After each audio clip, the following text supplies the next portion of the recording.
Do you have an old sharpening stone that's been used and abused? It's got a deep dish in there, and you're wondering, is there an easy and effective way to flatten that out? We're going to do some experimenting and find out today. Can we restore the surface on a sharpening stone? And then once we do, we're going to build a cool box to protect our newly flattened stone. So make sure you stick around. I'm Jeff, and you're watching Home Built Workshop.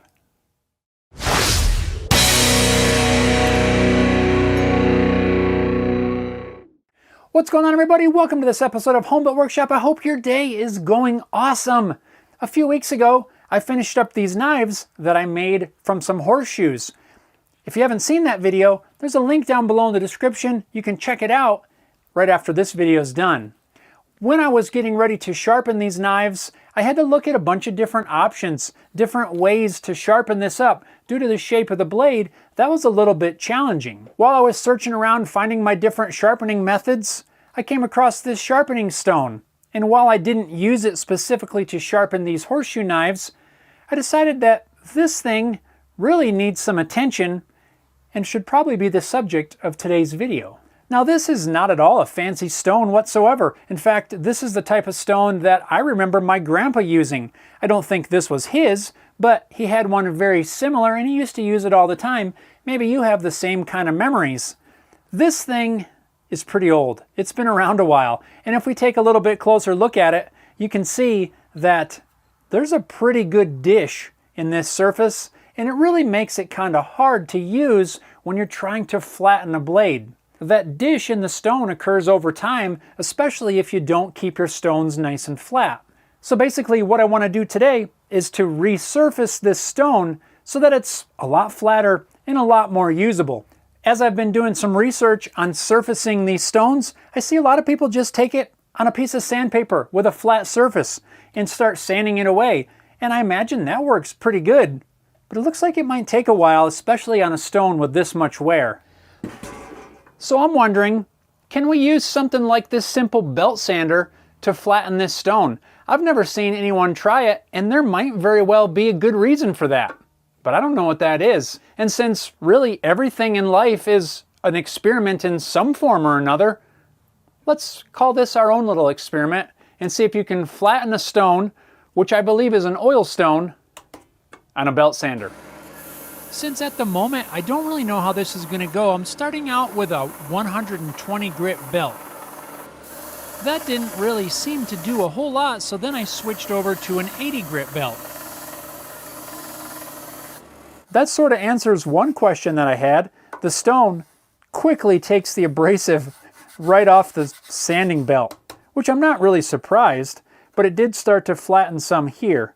I'm going to try another belt and see if I can get any better luck, but we might end up having to do this by hand, and maybe that's why you don't see too many people using a belt sander like this. This is a 60 grit belt. Let's see if it lasts any longer.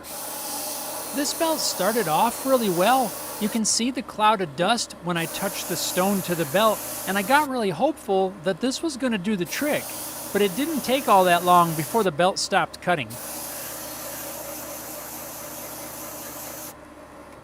Well, that doesn't seem like it lasted a whole lot longer. The belt's still rough, but I don't feel any of the sharp points of the abrasive. I think the stone may just be too much of a match for a belt sander like this. I've got one more trick up my sleeve before we resort to doing this by hand. Let's try a ceramic belt on the belt grinder. This is also a 60 grit belt, but the abrasives are made out of a ceramic material. I thought maybe the ceramic would be just a little bit more durable. But again, after just a few minutes of grinding, the abrasives were virtually smooth.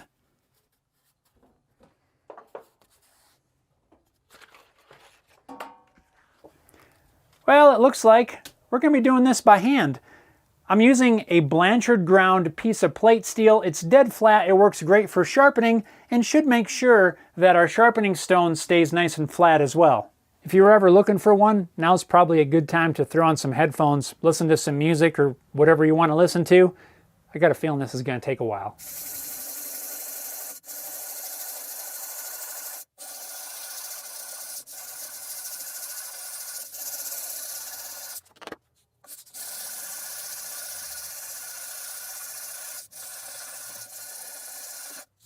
Well, we're making a little bit of headway, but I can tell for sure this is going to take a while.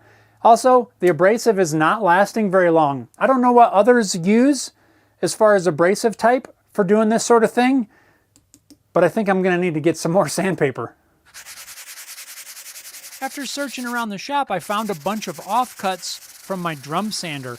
I buy the material for my drum sander in bulk and cut it down myself, and when I get to the end of a roll, I save those pieces.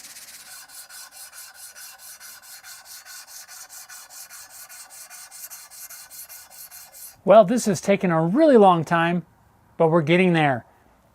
A little while ago, I drew some pencil lines on here, and you can see now that there's still some pencil lines right here in the center, but we're starting to get flat. This is a lot harder than what I initially thought it was going to be. If you watch some of the other videos online, it looks like really you just do a little bit of sanding and it's flat.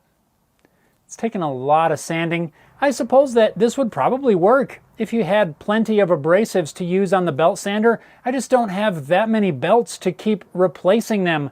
I guess I don't really have all that much sandpaper either because I've already gone through quite a few sheets. It just takes the abrasive grit right off it, probably because this is really technically the abrasive grit as well. I'm going to keep working on this and see if I can get this side flat.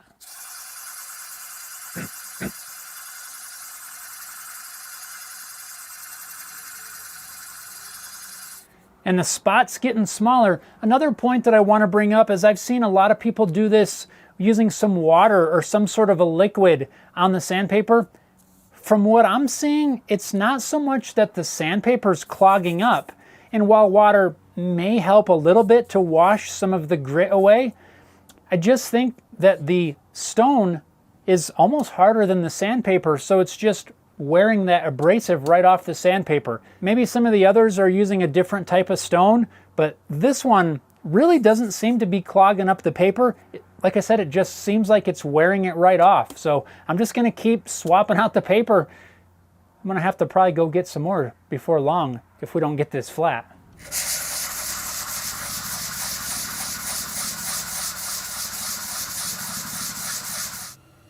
Just for fun, I did try sanding this using some mineral spirits as a lubricant, but I didn't really notice any difference. It seemed to cut the same, and the abrasive seemed to just dull up on the sandpaper.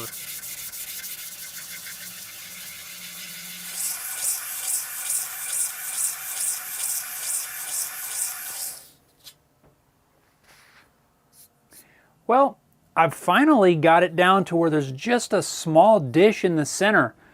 And to be honest with you all, I've probably used more in abrasives than this silly stone's worth. But now I'm feeling committed, and I still have this other side to do. So I think I want to try something a little bit different. The sandpaper just does not last long. It gets flattened over. It's not getting clogged up. I've been shaking it clean.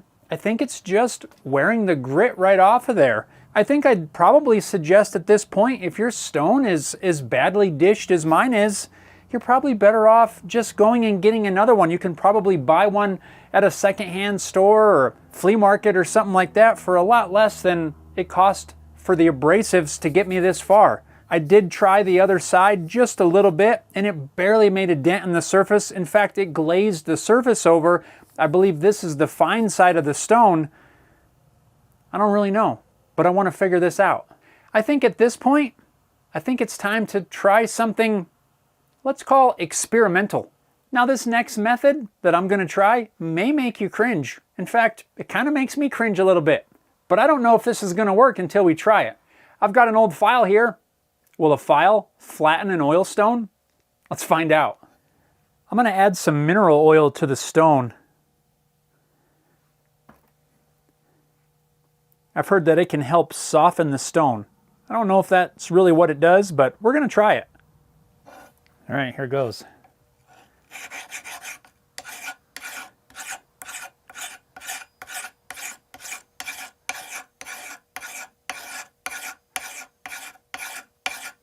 It makes a pretty awful sound, but it does look like it's cutting. Let's have a go at this for a little bit and see what happens.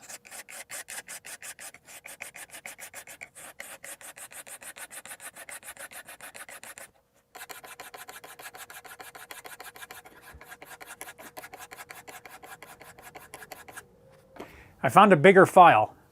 It's half clogged up with what looks like aluminum. Don't file aluminum without cleaning them properly. Let's see what happens. Oh, that's way better. File's working about 20 times better than any of these abrasives. Should have started with this.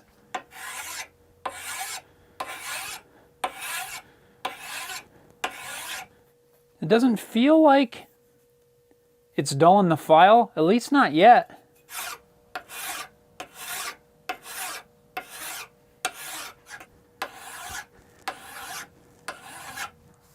Well, after making a huge mess and still quite a lot of time, this stone is still not perfect.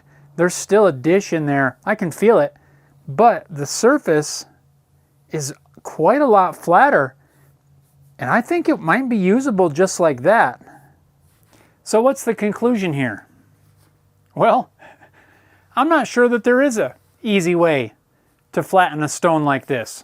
Abrasives seem to work, but they don't last very long and you need a lot of them. A file sort of works, although after inspecting this file, I can see that the teeth are very shiny on the top, which tells me that it's definitely wore the teeth off of there. In fact, up here at the end, I can feel that there's still some sharpness, but down here, there's nothing. If you're going to try a file, make sure it's an old file that you really don't care about, because this is likely going to destroy it. The side that I use so much sandpaper on is almost perfectly flat. There's just the slightest little dish right in the middle. I'm not too concerned with that.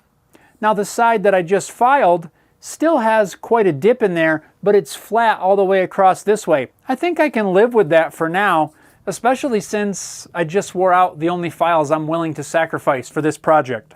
For now, I think it's usable. After all the sanding and filing, these edges are now sharp because we've exposed a fresh edge of stone. I feel like they could be a little bit fragile, so I want to take just a minute and round off these corners just slightly so that they're maybe less prone to getting nicks and chips in it.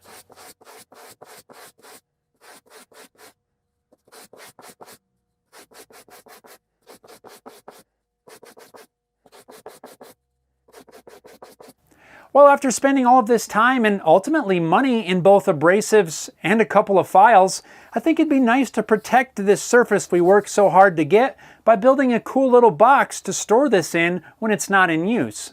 I'm sure you've seen sharpening stones stored in little wooden boxes. I want to build something similar to that, but I'm going to use the CNC machine to make it. I spent a little bit of time in Fusion 360 and modeled the exact size of my stone, and I think I've got a cool little box that's going to work pretty well.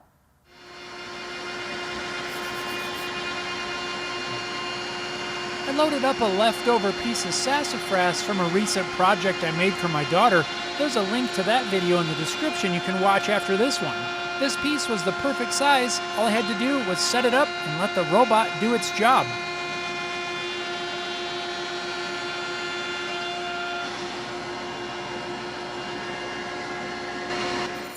Once the machine was done cutting, I took the piece to the bandsaw to cut away the tabs, which would free the two pieces of the box.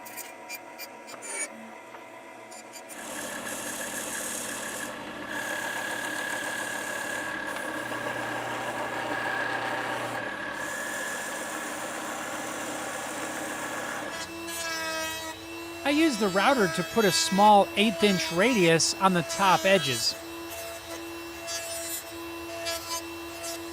Now we have our two pieces of the box. Fits together really nice. I like that friction fit. Now we just need to sand this thing a little bit.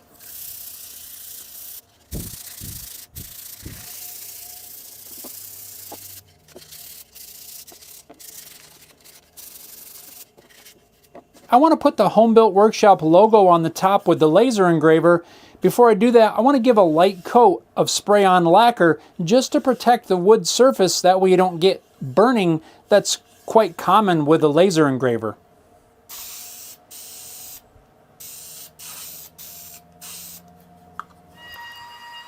Since I already have this box drawn out in Fusion, it's really easy to save that sketch as a DXF. From there I can import it into Lightburn. All of the sketch lines are there so that I feel pretty confident that everything's going to line up when I drop the logo in place. And just in case you're curious, this is the Xtool D1 Pro 20 watt diode laser. I've got a link to a full video of setting up this particular laser in case you're interested. Link in the description. Nice. Well, that logo turned out really good. It's kind of smoky in here now and smells like a campfire. In fact, you can probably even see it on the camera. I kind of like it though. It smells kind of good. Now I'll just spend a few minutes doing a little bit more sanding around some of the inside edges. I really just want to break the corners, round them off a little bit, make sure nothing's sharp. And then I'll give the whole thing a couple of coats of spray-on lacquer.